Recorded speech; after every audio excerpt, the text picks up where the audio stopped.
வாங்க ஃப்ரெண்ட்ஸ், ஈஸியாக எப்படி பிரியாணி செய்கிறதுன்னு பார்க்கலாம். 1/2 kg ரைஸு, அதாவது 3 கிளாஸ் அரிசி.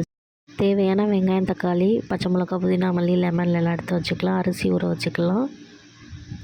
சட்டி சூடான உடனே 2 கரண்டி எண்ணெய் ஊற்றிக்கோங்க. தேவையான அளவு பட்டை, ஏலக்காய், கிராம்பு எல்லாம் சேர்த்துக்குங்க. பிரியாணி இலை இருந்தால் சேர்த்துக்குங்க. வெட்டி வச்ச ஆனியன் சேர்த்துக்கலாம்.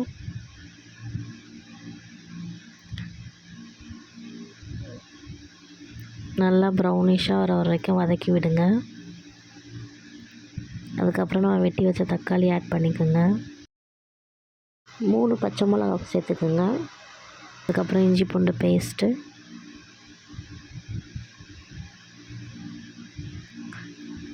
காரத்துக்கு ஏற்ப மிளகாத்தூள், கரம் மசாலா, பிரியாணி மசாலா எல்லாம் சேர்த்துக்கலாம்.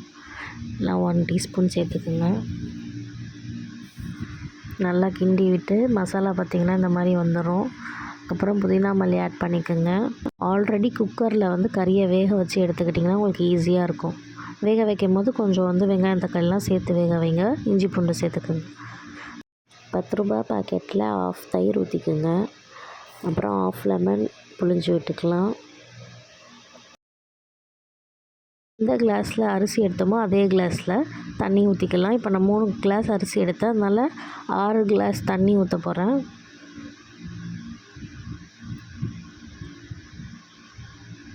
நல்லா தண்ணி கொதிச்சு வரும்போது நம்ம அரிசி போட்டு உப்பு டேஸ்ட் பார்த்து திரும்ப ஆட் பண்ணிக்கோங்க. எவ்வளோ வேணும்னு பார்த்து ஓப்பன் பண்ணி பார்த்திங்கன்னா தண்ணி ஃபுல்லாக ட்ரையாக இருக்கும். கொஞ்சம் நேரம் தம்மில் போட்டுடலாம். தோசைக்கல் வச்சு மேலே ஏதோ ஒரு சட்டி வெயிட்டுக்கு வச்சுக்கோங்க. பிரியாணி சுட சுட ரெடி ஆயிடுச்சு. வீடியோ பிடிச்சிருந்தா லைக் பண்ணுங்கள், ஷேர் பண்ணுங்கள். தேங்க்யூ ஃபார் வாட்சிங். ஃபஸ்ட் டைம் பார்க்குறீங்கன்னா சப்ஸ்கிரைப் பண்ணிக்கோங்க. தேங்க்யூ.